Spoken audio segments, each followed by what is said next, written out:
You know, there's a lot of great OU podcasts, but there's only one where the horns are always down. Ladies and gentlemen, this is the Horns Down Podcast.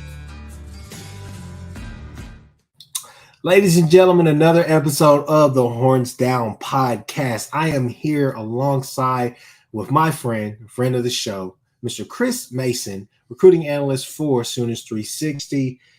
Chris, we're happy to have you on. Definitely glad that you reached out. Definitely an episode that we needed to have. It is the summertime, people, so you know what that means. That means there are going to be arrests. Wink, wink. If you know, you know. There are going to be all types of theatrics. There's going to be recruits coming in, and in and off campus, on and off, whatever, how you want to say it. But yeah, this is a recruiting pod. We're going to talk about recruits tonight. Listen, guys, this is one of two pods. We're going to do a live tomorrow as well, kind of do some stuff, kind of highlight Dason McCullough. Then we'll also talk about kind of like, who really are the contenders. But tonight, I thought it'd be great if we just hit it off with some recruiting. So with that being said, we had some guys on campus last weekend. Mr. Mason, I'm gonna call you Chris, but also I'm gonna call you Mr. Mason. But we had some visitors on campus last weekend, and we had some visitors that's coming this weekend. Yada yada yada. I'm just gonna shut up and let you go for a second. So just tell us, who should we know coming in? Are there any 25 kids that are emerging as of late? Are there any 26, 27 kids? So this weekend, OU had 3 official visitors. They also had 2 fantastic camp sessions where the overall talent at the camp, I think, was perhaps the best OU's ever had since I've been following recruiting. They made nearly 10 offensive line offers for 26 and 27 kids alone. Just fantastic big kids that you just don't expect to see rising high school sophomores being that big. And they even had an 8th grader that they will probably offer in a little bit, who was 6'5", 300 pounds, which just doesn't seem even possible. But from Georgia. But the 3 official visitors were Cade Piatzrak, I think I'm saying that right, from Fargo, North Dakota, 6'5", 250. Big kid. He looked even bigger than I thought. Huge wingspan. Then you had Darius Afalava from Utah, big offensive guard that OU really kind of needs to land. Coming out of that visit, the OU visit, he's actually streamlined his top 4. He's now down to OU, Utah, Michigan State, or Washington. He was feeling the love. Said he was feeling the love once he got to campus. So he did, and I think he's really clicked with Bill. I think they've done a good job recruiting his family. He came in for the spring game on his own dime, had a really good time. So if you put a gun to my head, I think this is an OU or Utah battle, and we might see an answer before the end of the month. Mm-hmm. And I think it's one of those distance versus program status kind of battles. So I'm not really sure which way it will go. Utah obviously produces a lot of good offensive linemen, a lot of good poly interior guys in the NFL. So it's a tough battle for Bill to win. But I like where OU's at. I like the kind of feedback he's giving. And I think him eliminating LSU and UCLA right after the OU visit, I think speaks highly to what's going on. Yep, Afalava still has his Washington official visit coming up. He's canceled his LSU visit, though, and he's removed UCLA from contention. So 2 programs I thought maybe could give OU a bit of trouble. But I like where they are with that. Cade, the Fargo defensive end, a lot of OU forecasts for him. It's probably OU or Wisconsin, but a lot of people are putting in OU forecasts. It's going to be really interesting to see how all that fits defensive end recruiting-wise, because OU's got 4 more defensive ends that are going to be on campus in the next, I think actually for the Champ Barbecue, all 4 will be in. So, and then the last name, the guy I really wish OU had a better shot at was Dasan Brom. the tight end from, I believe it's Derby, Kansas. And OU looked like they had a good visit with him, but all indications out in the recruiting space are that Oregon he's going to choose Oregon unless they somehow screw it up. Yeah. Now, I want to just piggyback. I want to kind of just back up a little bit and go back to the kid from Fargo, North Dakota. It's really interesting that you see them kind of. I'm going to go ahead and just call it that. It's kind of interesting that you're seeing this staff recruit not only all over, but especially up there in the Great North, right? The Greater North. So you're going up there. Last year you grab a kid out of Minnesota. Yeah, why Gilmore? Exactly. And who a lot of people think, hey, don't sleep on that kid. That kid has all the makings to be the best defensive player out of the class that we had last year. I've heard that ring true with some of the fandom. But yeah, I just think it's really interesting that you're going that far to go get kids. But that just kind of goes to show the staff that you know why you trust them, because they're doing their evaluations, they're doing their homework, and they're finding kids out there. And just like that, one offer, OU, Alabama, et cetera, that takes you from being a 3-star to being a 4 or 5-star overnight, But that's really interesting that they're going up there to the Greater North. But yeah, the Brom kid, man, he looks dynamic. He has the look, he has the make of a great tight end. Obviously, I think OU fans would be really, really enthusiastic about landing a kid like that, simply because I think we're all still a little bit, I guess you could say we're a little bit upset about the whole Roberts thing, Nate Roberts. But I still think that, let the season play out and we'll see. But some of these kids, they kind of know where they want to go. But when I saw him, I looked at his Instagram, different things like that, and I was like, I don't know. When Oregon's in the mix, it's just something about Oregon. But yeah, do they really use their tight ends like that? You can say the same for us, but do they really use their tight ends like that? Their tight end play was pretty good last year. The thing that really kind of kills me about probably losing Brom is that, and I said this in my article for my Patreon followers, is that to me, of the three guys that are sort of tied together, Roberts, Brom, and Lincoln Cure, I think Brom is sort of he's a much better blocker than Cure. Cure is just a big wide receiver, really. And he's a much better receiver than Nate Roberts. So he would be like the ideal fit for what OU's doing. I think I'm very disappointed to say that I can't, make up something and tell you that I think he'll end up at OU. And I think that's Joe John Finley going 0 for 3 with 3 elite tight ends in region, and he only got 1 official visit, and he lost Nate Roberts basically twice.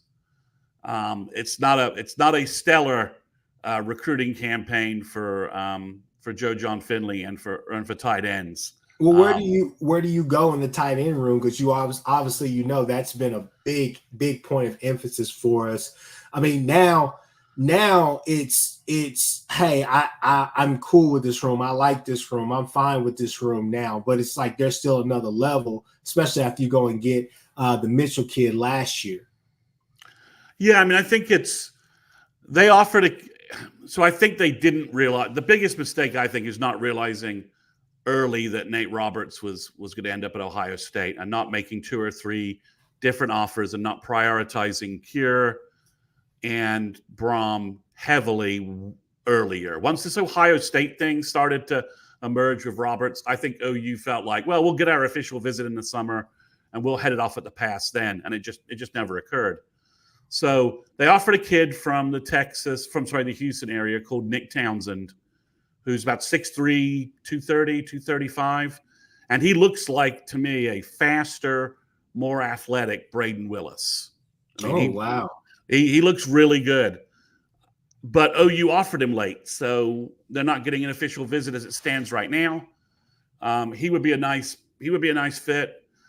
I guess if you get the Piatzek kid and you get Max Granville and maybe you get Smith or Ogbo at defensive end to go with Shield Knight, you've got defensive ends where you could possibly just go to CJ Nixon and say, well, let's play tight end instead. And CJ athletically could just pull that off. He's 6'5", 225, huge wingspan. He's a good small forward for his high school basketball team. Routinely, I think he probably averaged like a double-double for Weatherford in hoops. So, he's got ball skills. So I think you could go that route, or you could wait and try and find a tight end, continue looking at film and evaluate some film and see if you could find a player. To me, it really comes down to what happens with Caden Helms this fall, right? Yeah. If Caden Helms, and I've been following Caden, and he's showing some workout drills where he's doing some stuff that clearly, to me, indicates his knee's finally healthy, right?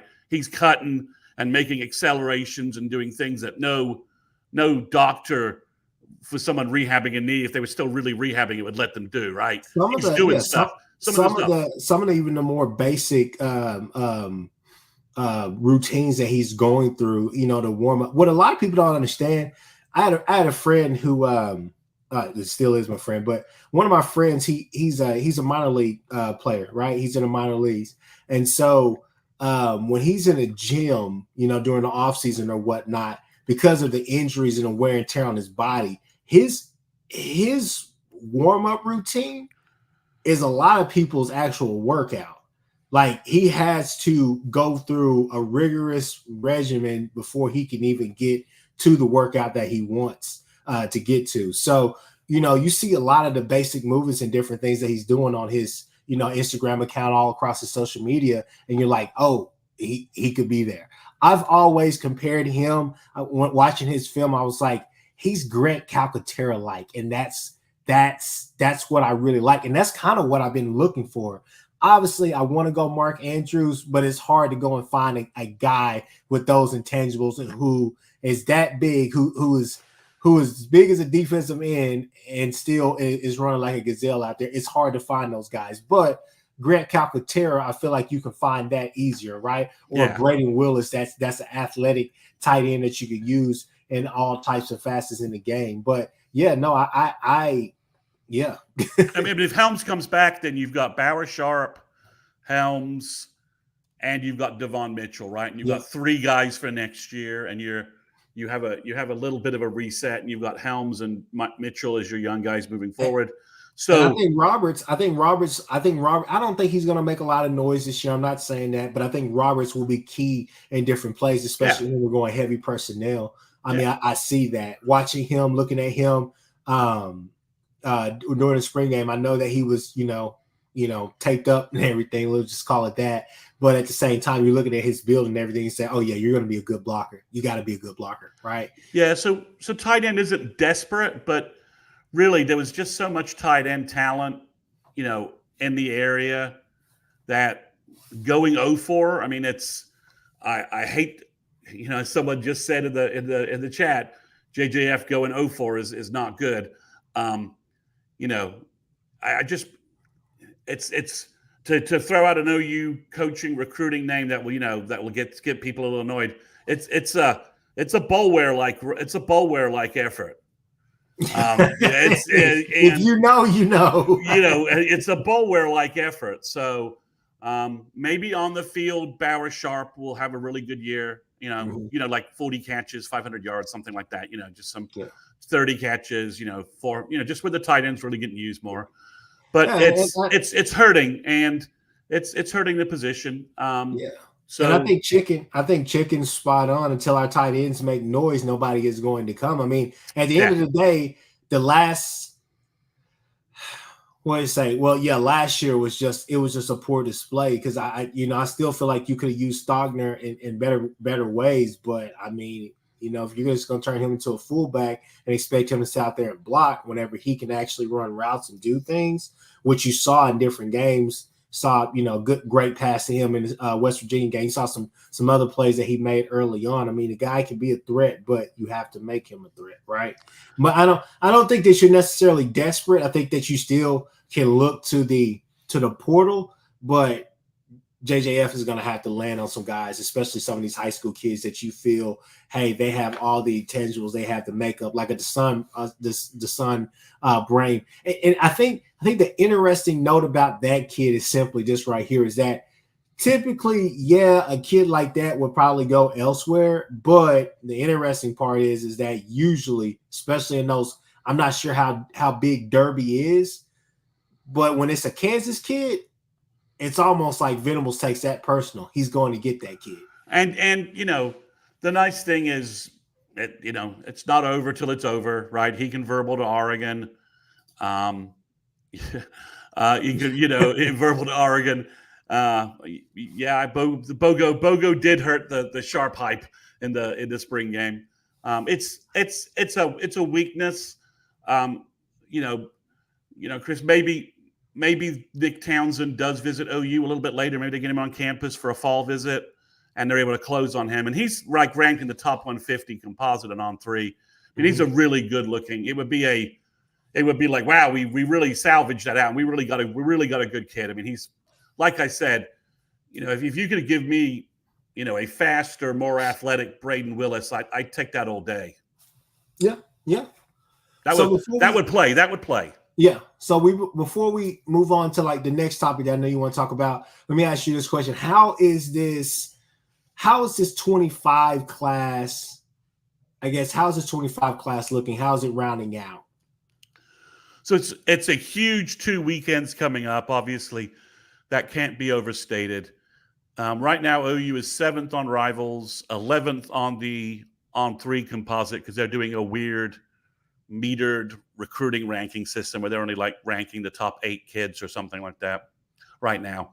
And they're 7th on the 247 composite. So my last prediction I posted on our site was I had OU getting a class in around the number 7 mark.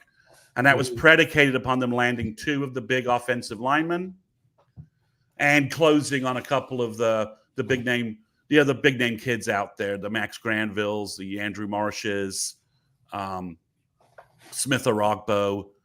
I didn't have them getting paid Pietrek. I did. And so, it's just – so, Chris, it could be easily in the top 5, but if they miss on the big offensive linemen who are, 5-star guys, elite guys, it doesn't look like they're going to get Jonah Williams from Houston any longer. Although that recruiting, I think, has some twists and turns more to go on it. He's nowhere near announcing a commitment date. In order to get into the top 7, OU has to land those guys. I think they need another linebacker in the class. Obviously, I think they need another safety. They're done at cornerback. Wide receiver, there's some really talented guys coming in. Andrew Marsh, I think, is like a top 50 player in the nation personally. Quincy Porter from New Jersey is coming in. He's really talented. He's probably another top 50, top 75 type kid. Defensive line, and the interior defensive line. It's the big names coming in this weekend, and then they've got a couple other guys coming in on the 21st. So there's no David Stone, Williams Winery, Dom McKinley's in the interior D-line recruiting battle. There's one 5-star defensive end name, and OU may get an official visit, but I don't think it goes any further than that. So to get some star power in this class to keep the rankings in the top 10, Bill needs to close on 2 kids, 2 of the 4. And who are those? Who are those? We talked about them, I think, the last time that we were on together. So it's the big 4 offensive tackles that OU has been focused on for. Everyone's been obsessed with all year long. It's the 2 visiting this weekend is Michael Fasusi from Louisville, Ty Haywood from Denton. Yeah. And then you have midweek next week, Lamont Rogers from Mesquite is visiting. And then, provided he follows through, on the 21st, you have Andrew Babalola from Kansas City visiting. Everyone thinks he's leaning to Stanford. I think distance and a great OU visit could pull that could put could put OU back in the top there. Everyone has opinions on these guys, Chris, and there's like no consensus. You read something one week, and then the next week it kind of changes completely. Yeah. But if I had to guess, putting all of the data together, Fasusi looks like an OU Texas battle. Ty Haywood looks like Oklahoma or Alabama with A&M kind of lurking. Lamont Rogers, to me, looks like OU or A&M or Missouri. And then Babalola, I think, is probably Stanford or Oklahoma. So it's been weird, Chris, because I was always expecting one of these guys to kind of eliminate OU at some point and drop them off so that Bill could maybe refocus where he was going or maybe make some additional offers. But all four offensive tackles have stuck with OU, and OU has been moving in and out of their top 2, top 3s all spring and summer long. So we're getting a crunch time. I can't tell you OU's eliminated by any of them. A lot of folks think Fasusi's kind of locked into Texas. Yeah. I don't think that's the case. OU offered his best friend on the team as a preferred walk-on. He's a center. And Fasusi's been to OU more times than Texas. His family's been to OU a lot of, the whole soul mission, the family stuff that OU pitches, it lands with kids. And I just don't think if any of these kids really want to come to OU, OU's going to let NIL be a factor. I don't either. And I think we put that theory to rest, or that thought to rest as well. What I would say is, because let's piggyback off of what we did last time we were together, because we talked about it. I mean, you said it. Hey, I don't think that Bill can land all 4 of these kids, but I think, can he get 1, maybe 2? Yeah, I do. And but Ryan, I think it's more realistic. I'm sorry to interrupt you, but Ryan Foji has blown up. I mean, he's pretty much, when he's now in the top 100 in 2 of the services, he's no longer like, oh, that's a nice offensive tackle addition piece. I mean, everyone was wondering, well, can he get big enough? Well, he posted he's 6'6", 295 now. And he has all the athleticism. So you've got Ryan Foji. If you could pick up 2 of these guys, and if you put, as Topher B just said, Foji is going to be a 5-star or close to it. If you put a gun to my head on your podcast, I'd only do it for your podcast. I'd only do it for you, Chris. You put a gun to my head and ask me to say, you have to make a prediction. Don't tell me you don't know. Don't tell me you don't know what's going on. I would say OU lands Rogers and Haywood. And that's what I was about to say. It seems to me, and I try not to believe it. Now, you got, the guys, and you got the Twitter guys and everybody, and you have to really distinguish who's really in the know, right? Because if you let social media tell it, Ty Haywood been wearing an OU jersey for all his life. Because I'm just like, man, it's something about that kid in OU that seemed like it meshes. I think, in my heart of heart, I think Beatembo gets 2. I think he gets 2 out of the 4. I think that numbers wise, and I'm just gonna say, I think offensive line, you can never have too many hog mollies, right? So if let's just pretend that somehow I'm right on this, right? Mm-hmm. So you have Owen Hollenbeck, Ryan Foji, Lamont Rogers, and Ty Haywood. That's 3 elite tackles. And if you could get Darius Afalava to give you a poly inside offensive guard mauler for the future, that 5 right there, you take that and you just move on, and then that would be a great 5-person addition, and that would be a great recruiting class for Bill. He could just light up the cigar and call it a day. But the problem is, if you land 1 and you don't get Afalava, where do you go next? Yeah, because you're behind on offering other kids. So you'd have to go down your board again, and then we hear, oh, it's a Bill plan B again. It's a Bill. Yeah. And you hear that routine, and they're gonna be mad at Beatembo because they are. I mean, and he's been on these 4 guys for 12 months. OU's had these guys at camps. They've been in Norman multiple times. I mean, the one thing I always sort of hold back on Lamont Rogers, why I thought OU always had a great chance on him is Chris, he drove up for the TCU game last year for that Black Friday 11 a.m. kickoff football game where OU dropped a bomb on TCU for the first 2 quarters, and then the defense kind of, I think, ate turkey the third quarter, and then OU pulled away. I mean, you're not driving up, on the Friday after Thanksgiving from Mesquite Tech. He's at Mesquite, so it's like at least 2.5 hours, 3 hours to Norman, give or take. Yeah. I mean, to be there for an 11 o'clock game, I mean, 17-year-olds aren't waking up, Friday after Thanksgiving to drive up for OU versus TCU. I mean, and that's a bad that offer to be good. Yeah, you want that offer to be commendable, right? Yeah, well, yes. So, but it just seems like Rogers was just really interested in OU. Liked OU.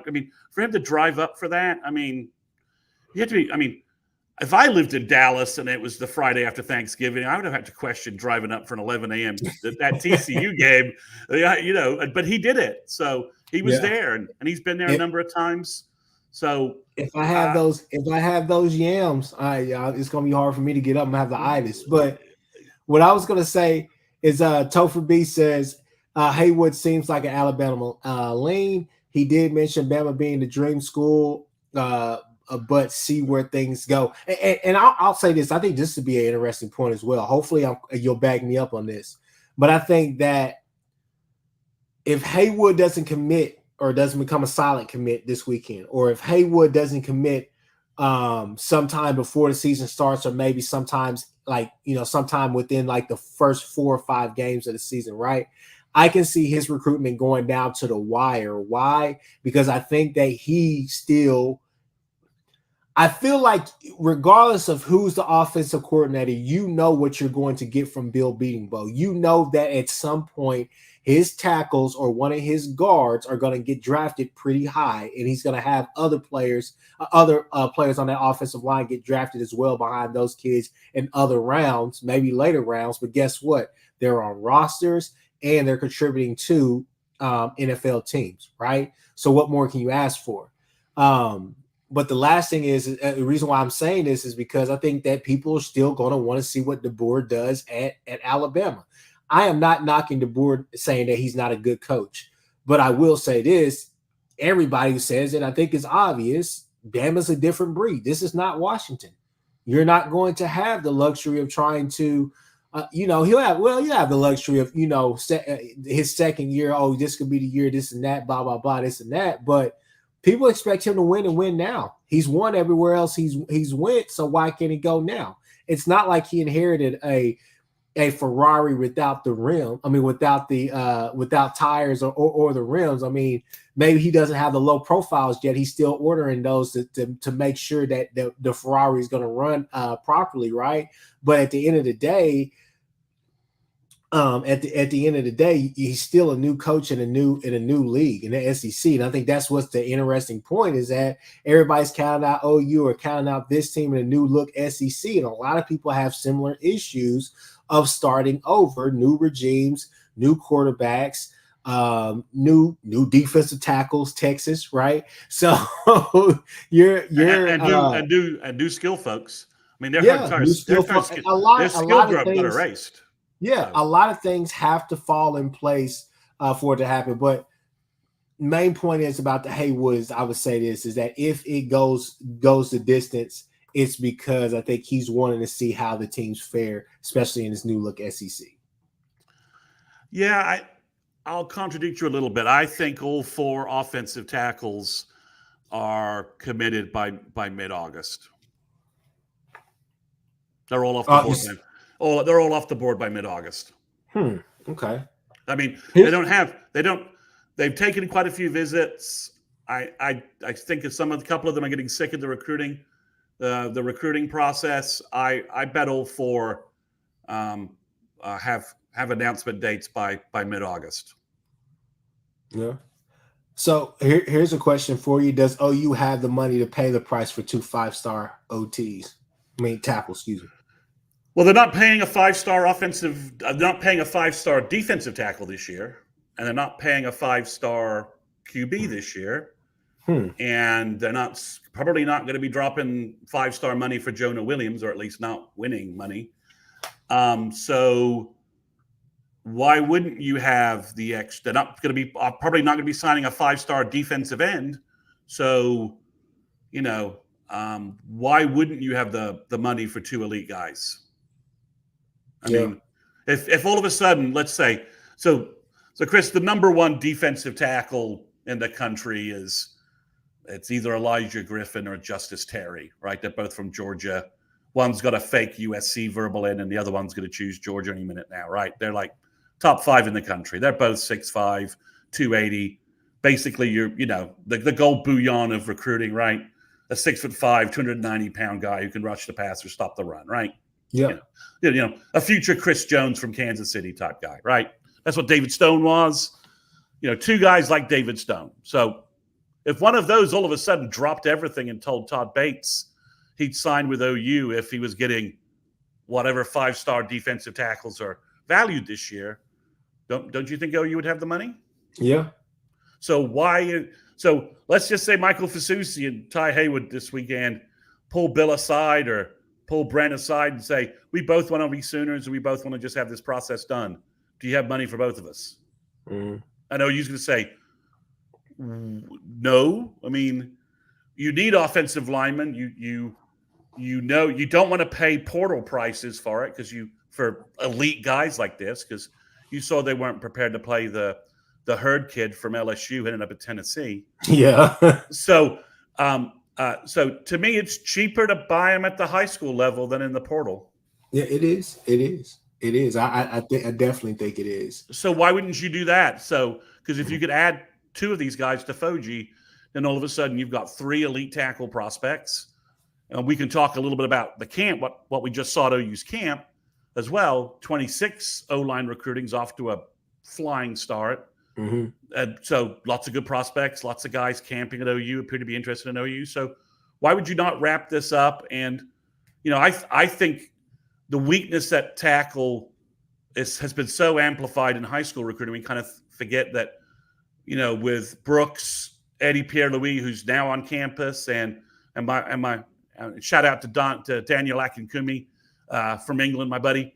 And Daniel, if he stays inside at guard, you've got good interior players. So why not get 3 tackles into the system? Everyone's like, well, they can't.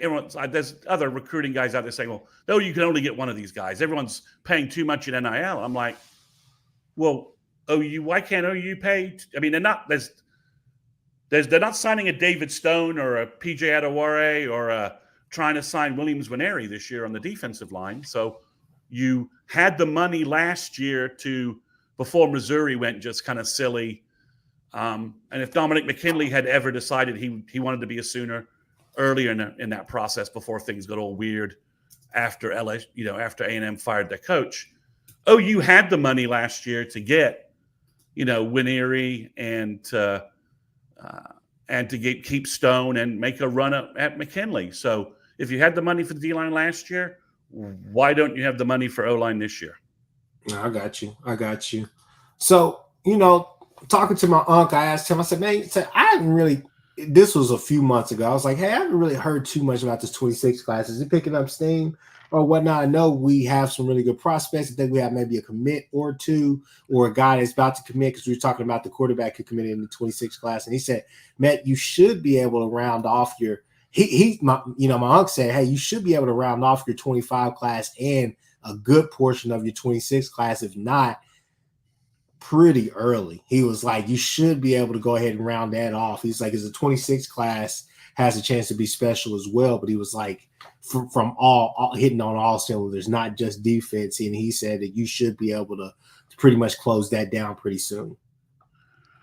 Well, the 26 class really blew up this weekend. I mean, OU's been making offers to some of the top kids in 26, and they offered 3 quarterbacks, and they've been offering some running backs. And obviously they have the commitment from Jonathan Hatton, who looks like he could be a 5-star running back. I mean, if you haven't watched Jonathan Hatton's footage on Huddle, go watch it. That kid is a big, powerful running back with some moves. I mean, He's 6 foot 210, probably be 220 before he walks on campus. And he threw up a 10.7 100 meters in spring track.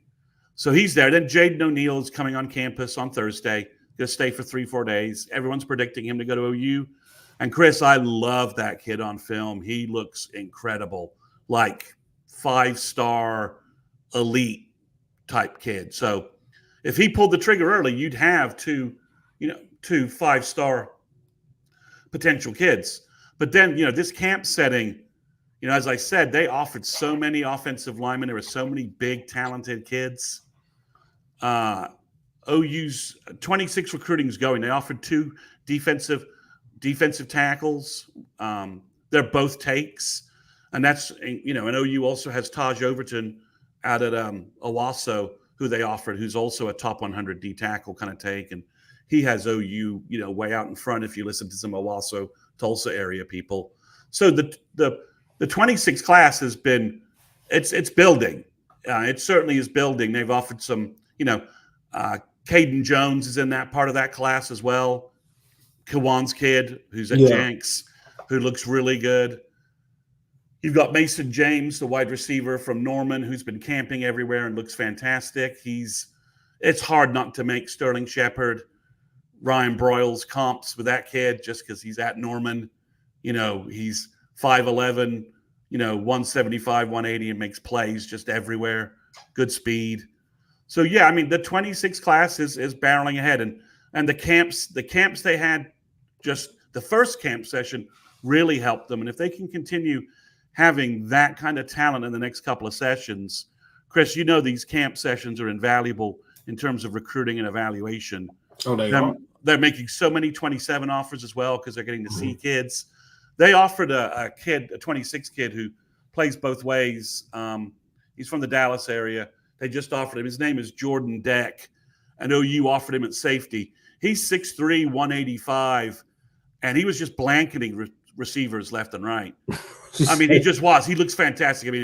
That Lion B. Hall effect, man, is crazy. It's crazy what they've done with the room. But I put down 10 names of camp stars over the last weekend, Chris. And if I had to guess, there's 5 guys that could be 5-star players on that list, or 5 guys that could easily be top 50 players. Go ahead, name them.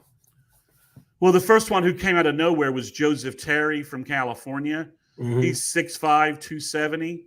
And again, he's that gold bullion of recruiting. He's 6'5", 270, no bad weight, powerful, athletic.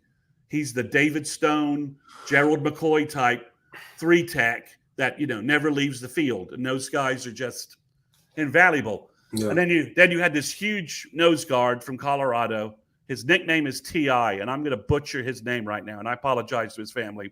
But his name is Tuafana Ayatana Umaka. Oh, wow. So T.I. from here on out. And he's 6'3", 305 pounds. I watched all of the footage that the good folks at, Rivals and On3 and the guys at Sooners Scoop are putting on. And I watched his huddle film. The guy is powerful, physical, violent burst nose guard / defensive tackle. So you add him to Taj Overton, who's very similar. He's a 3-tech.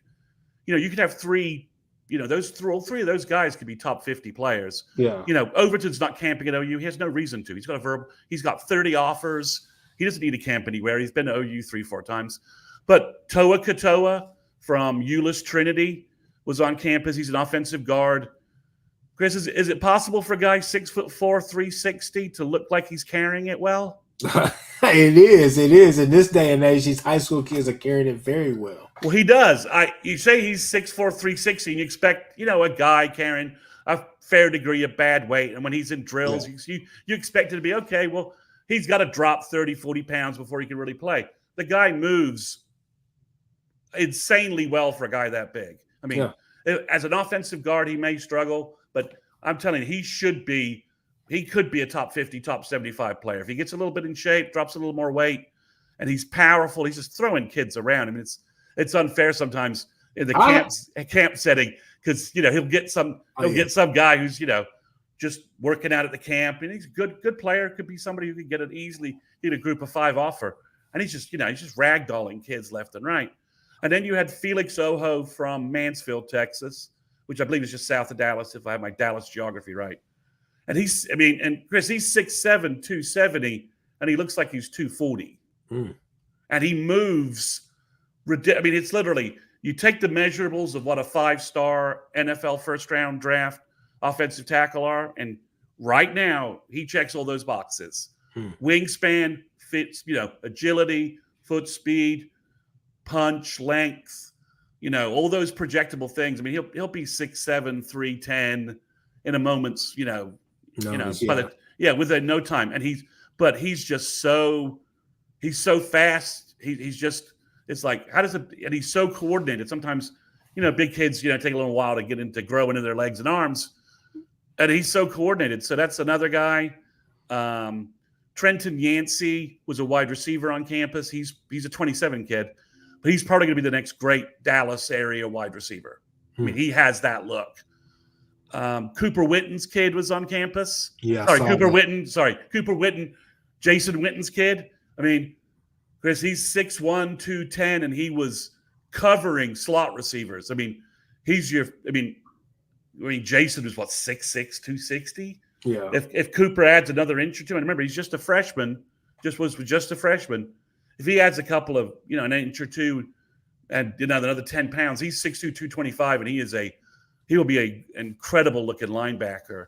So, you just had all these kids on campus, and DeMarco Murray offered a guy that only has junior high footage, Micah Rhodes, and in the drills he looks fantastic. And DeMarco Murray's not offering someone who was an 8th grader 6 weeks ago, unless he's pretty special. Yeah, you got to be extraordinary to get that offer from DeMarco.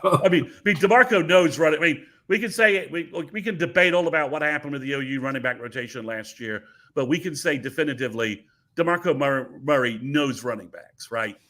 And for him to offer an 8th grader, a guy who was an 8th grader 6 weeks ago, is ridiculous. So and then I could rattle off another 5'6" offensive lineman. Noah Best used to be from Owasso, is now at Midlothian, Texas. He looks fantastic. They offered about 5 or 6 other guys who are all like 6'5", 280, 290, and it's just they're all just so. Chris is just so big and athletic. It's like, it could be another great offensive line class for 26, and they offered a bunch of 27 kids as well.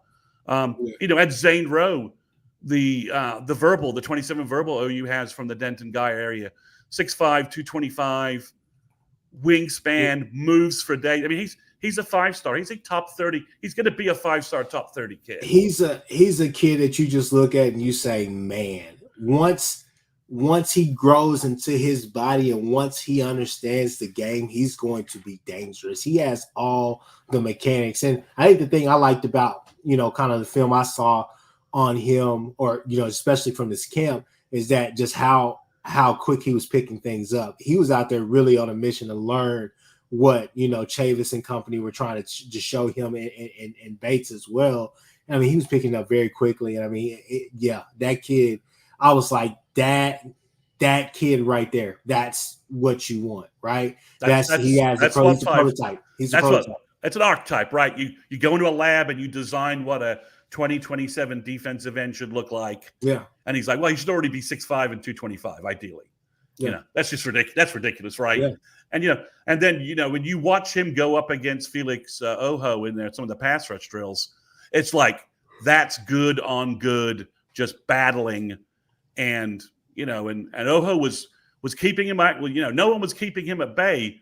Ojo was the only guy really that could match him, speed and length. So when you wonder why I'm so high on Felix Ojo, just watch him go against Zane Rowe, and you're just watching 2 potential first-round NFL guys just, as rising high school sophomores and juniors, which is ridiculous to say. You can just watch that video, and 7 years from now, you'll be like, NFL draft, you're like, I remember watching that kid when he was a freshman, but that's the level of the camps have proven themselves, because Chris, if you were on Twitter this weekend, especially on Saturday, every 20 minutes I was posting that OU made another offer. Guy goes to the camp, shows out at the camp, gets the OU offer. And OU's really proving the value of the camp setting in terms of we're offering the top kids. You come here, we're going to give you an offer. You're going to get good coaching. And OU coaches, one other thing is just a big national trend is the calendar's moving up so fast, right? Mm-hmm. It used to be, get your verbals by October. Now it's get all your verbals by July. If they move the signing date up to June, which they're talking about doing, and the NCAA is talking about late June signing day as an early signing day moving forward, that'll move everything up 6 months as well. So to evaluate these kids in person and to coach them in person, it's from your evaluation and development standpoint, it's just huge for the OU coaches to have gotten there, to know how coachable these kids are, how well they take coaching, and to just really, okay, he's really this big, he's really this fast, right? Like, okay. And if I need to, I can put them against good on good so I can see how they will really do. So, Yeah. I mean, go ahead.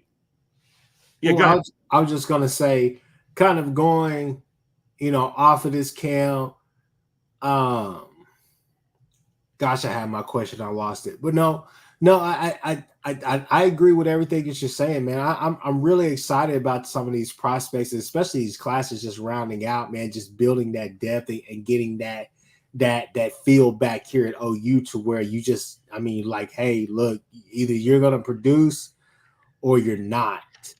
I guess what I would say, is there anybody else in this 26 class that you just feel like, hey, we gotta have?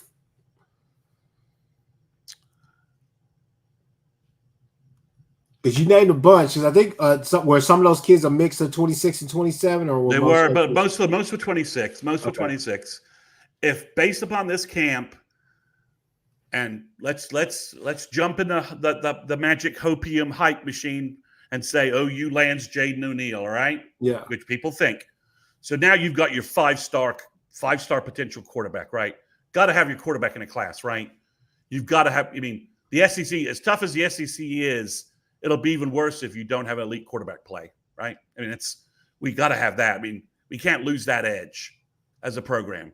So if you get Jaden O'Neal, then you've reloaded, because, I think Michael Hawkins Jr. is just impressing everybody. That's looking like, okay, all the pundits maybe had that a little wrong. They were doubting him back when he verbal, because he looks fantastic. Yeah. So you've got Kevin Sperry, who added weight and looked really good at the camp setting, throwing the ball. He looks like he's about 6'1", 200 now. So he's just bigger. He just looks like he's grown up. So long answer. This Joseph Terry kid, this kid from is it Santa Margarita, San Margarita, I think it is, Rancho. I think it's the same area that Calcaterra is from. Oh, okay. So I have that right. This kid, he's 6'5", 270, be 290 like that, and he's got great pass rush skills and power skills. He was just the only guys really able to match up with him were a couple of the offensive guys OU offered, and even then he beat them sometimes. So if you could build some momentum and build a lead on someone who can be a 5-star defensive tackle before the rest of college football has realized. He walked on, no one knew who he was. Mm-hmm. Nobody really expected him. It was like, oh, okay, and he just was like, oh, who's Joseph? Nobody. He doesn't have profiles in three of the ranking sites, the recruiting sites. They don't have a profile for him. They haven't ranked him at all. And he could be a 5-star. So if you could grab a big lead with Joseph Terry and Todd Bates just wins that battle, and you add him to Taj Overton, and you have 2 top 100, top 50 elite D tackles. And so we haven't talked about my favorite guy visiting this weekend, so I'm going to bring him into the discussion. Go ahead. It's Floyd Boucard, the big that name came up. That name came up in the chat. The big Miami Canadian. I've actually had a chance to talk to Floyd. So Chris, he told me He is this was a couple of months ago. He's 6'4", 295 pounds. And he said, I last week I ran a 4.75 40. I got to see that. I got to see it too. But regardless, you watch him on film. He is a huge defensive tackle, right? Big guy. That big defensive tackle to go with Trenton Wilson, the 3-tech from Maryland that OU's got a verbal from. If you stack those guys with Jaden Jackson and David Stone, then you've got Floyd Buchard and Trenton Wilson, and then you got Joseph Terry and Taj Overton. All of a sudden, you've stacked 3 classes in a row of top 100 defensive tackles. But does he make it out of Florida, though? That's the question. And well, he's from Canada. He's from Canada. He's from Canada, but he's down there in Florida. He doesn't. I don't think he wants to. He's down in Florida to play football. I don't think he's got great connections down there. His family is all still in the Montreal area. He's sort of French Canadian. So I don't think Miami that if he was like a native Miamian and he's playing at Miami Central, I'd be like, why are we even bringing him in for a visit? This is like the Bain kid who we tried so hard to pull and couldn't flip. Who's just a really good defensive end at Miami right now. But Buchard, a lot of other schools are looking at him. I think he was USC kind of did the hot box, trying to push the Lincoln Riley push for the verbal commitment that won't hold up. They tried that in LA last weekend. He didn't commit. I think OU has a great chance to win this recruiting battle. And if you could stack these guys up, then that's why Joseph Terry becomes interesting, because if you can stack these guys up and have 3 classes in a row with a couple of top 100 defensive tackles, then that's what Clemson was doing, right? They were just stacking classes. So I think of all the 26 kids, I love Mason James, I love Caden Jones, but you can find athletes, right? You can find skill position athletes. It's the defensive tackles who are every down difference makers that are the gold standard of college football, and I think Joseph Terry might just be one of those guys. I think Taj Overton is one of those guys. I got you. Well, in the last 8 minutes, I would just say, is there anybody else that's noteworthy that's coming within the next month or the next couple of months that you think everybody should be on the lookout for? Well, we'll talk about this week coming up, and the guy they should keep a big eye on is Elijah Melendez from Florida. Inside linebacker, 6'2", 225. Fantastic film, plays both running back and linebacker for his high school. He's verbal to Miami. Rivals has him as a top 100 linebacker, top 100 in the nation, number 2 inside linebacker. Great looking film. Zach Alley's been trying to flip him all spring and summer. So he's now on campus. This would be the first big Zach Alley win if he could do this. And then obviously, just to keep an eye out, the Champ U Barbecue has like 15 kids coming in. Sure, a bunch of them are verbal commits, but they've got a bunch of kids that'll be, will be important. Babalola, Max Granville, Smith Arogbo. If he makes it in, Isaiah Gibson will be in town, and maybe OU pulls something out with a 5-star defensive end. I don't really see it happening. I think he's going to Georgia, but Georgia's obviously loading up on D-line with other kids, so maybe OU has an opening there. Andrew Marsh, who I think is just an elite wide receiver, will be on campus. You want to lock down C.J. Nixon to close down in-state. He just set his official visit weekend for that weekend. So, lots of names. The camps, again, could have another wave of big names this weekend that we didn't know. I mean, I didn't know who Joseph Terry was or Tufana Umakai. I didn't know him, and then to 27, they're getting a lot of 27 kids doing good evaluations and finding the right 27 kids to get on campus and get offers. And it's crazy. I mean, if you remember, Chris, one of the things a couple of things Brent has moved off of to show his flexibility in how he does stuff, which is not a Dabo hallmark, is, Brent was like, well, we're not going to really use the portal. Well, he certainly backed off that. Yeah. And Brent also said, well, we're not going to early offer kids. We're going to wait. We're going to wait until kids, play at least a couple of games of their sophomore year of varsity football. No. Well, he's moved off that completely, because Yeah. he's offering 27 kids, 28 kids, and they offered a quarterback over the weekend, a 27 quarterback from Illinois, Trey Taylor.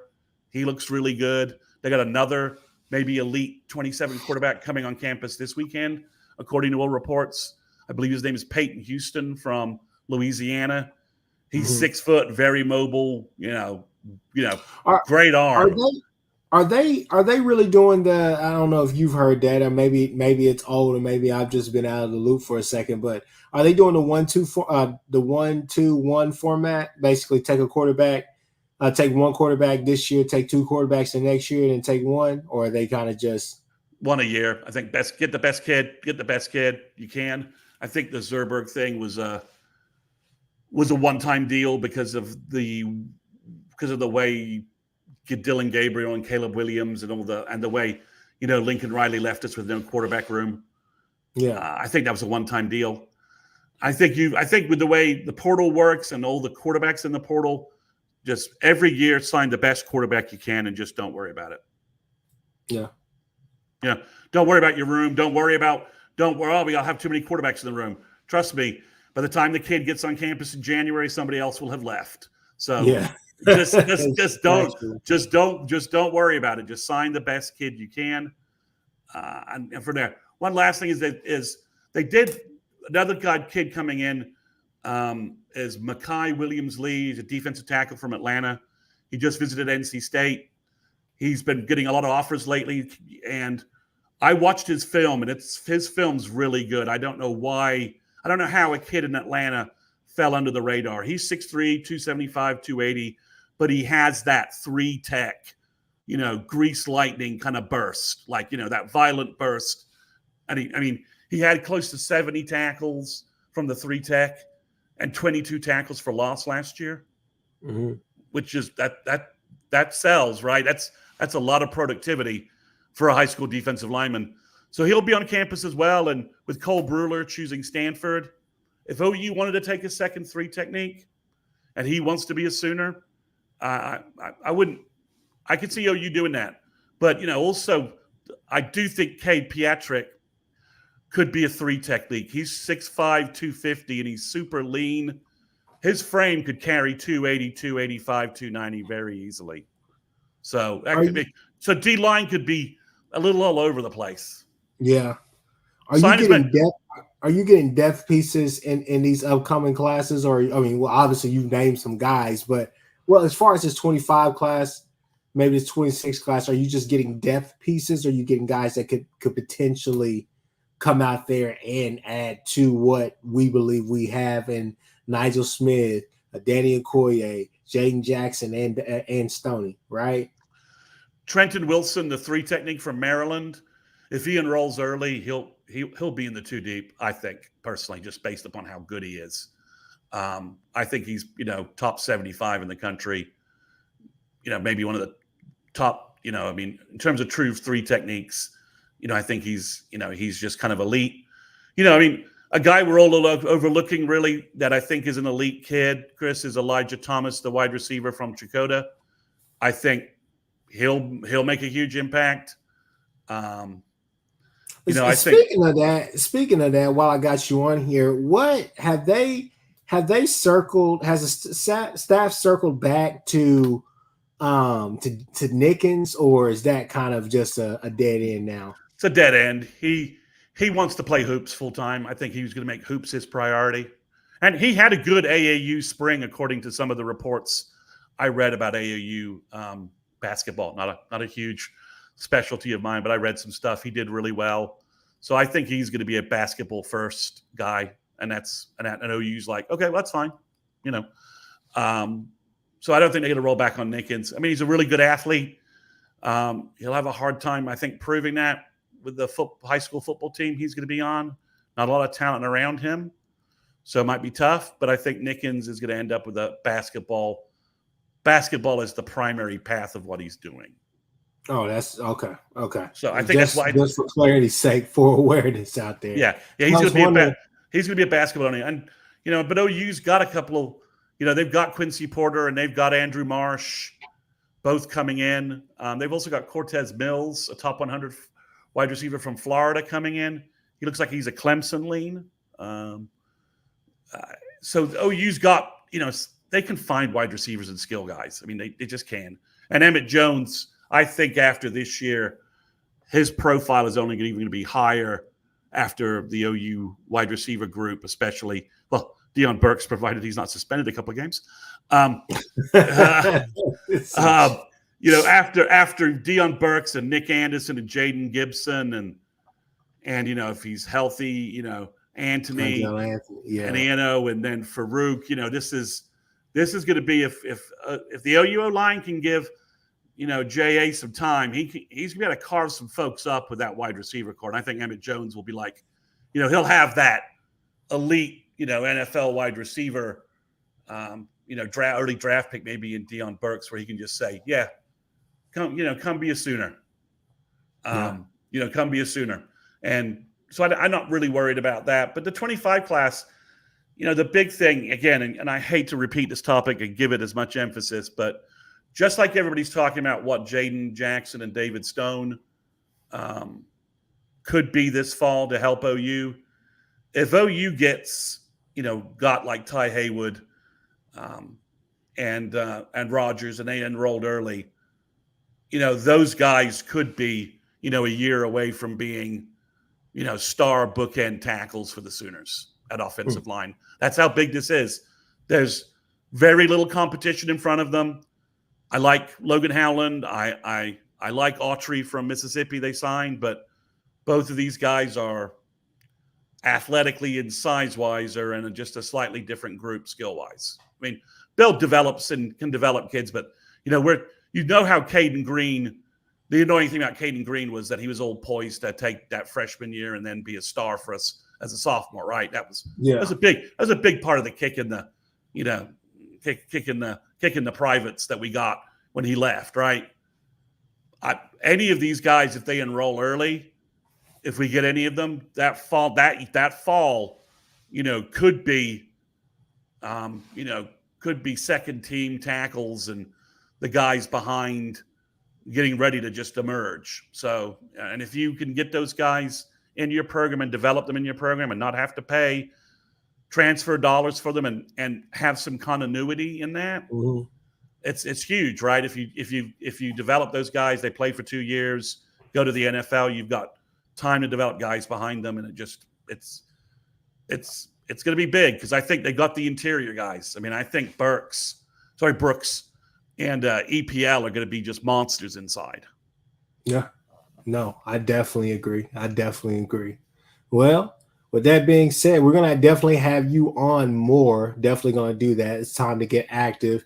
We got, Champ U Barbecue coming up. And then also, I think early next month too, we got SEC Media Days, if I'm correct.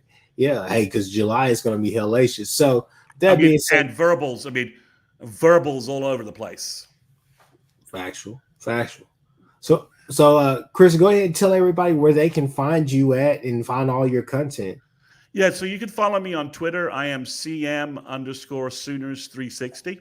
And I've been lately trying to do a good job posting. So if you want to follow recruiting, I bet you don't want to follow 30 people, just follow me and I'll give you a digest of just the high notes. So you're not seeing, 5 advertisements for the same promo in a Twitter feed. And I'll give you the highlights and the high points of what's going on. Also, you can we had a migration at Sooners360. We changed up on what we're doing. We're now migrated to a Patreon site to give you guys much better value. So you can go to patreon.com/Sooners360-817, and you can sign up for all of my recruiting content for just $2 a month. Say that one more time. So that's patreon.com/Sooners360-817. I got you. Shoot that to me in one of our chat messages, and I'll be sure to add that to the. I certainly will. Yeah, I appreciate that, and I appreciate Chris you having me on again and talking recruiting. It's just great. So, no, for sure, it is recruiting Christmas right now. June and July is recruit. regular football's dead, and we're just hoping players aren't getting arrested and doing stuff in the silly season. But it is Christmas. It is Christmas in June for recruiting guys. And guys, I think those things will be handled internally, and I think even if he's setting out a quarter against Temple, I think we'll be just fine. But I think things have happened early enough, and I think that will be addressed. Obviously we don't take DUIs, different things like that. We take that very seriously. But at the end of the day, these are college kids. You gotta realize that it's going to happen. But hey, with that being said, Mr. Mason, Chris Mason, we thank you so much for coming on to the show. Guys, like, subscribe, share this video, do all those different things or whatever. Help us keep growing the channel. And with that being said, definitely go out there and check out all the content that Chris Mason is putting out. It's great content. You already know you're going to get just straight to the point. If you guys don't know, I'm a lawyer. I'm an AB. I'm an AB guy. Get to the point. What is your point, right? And so obviously we sat on here for an hour and we talked about it. So it's a lot that's about to start happening in college football, especially with media days coming up, some big recruiting events, these verbals that we're talking about. So guys, stay tuned in, stay locked in, the Horns Down podcast, and also Sooners360. With that being said, there's nothing else going on. We out. There's a lot of great OU podcasts, but there's only one for the Horns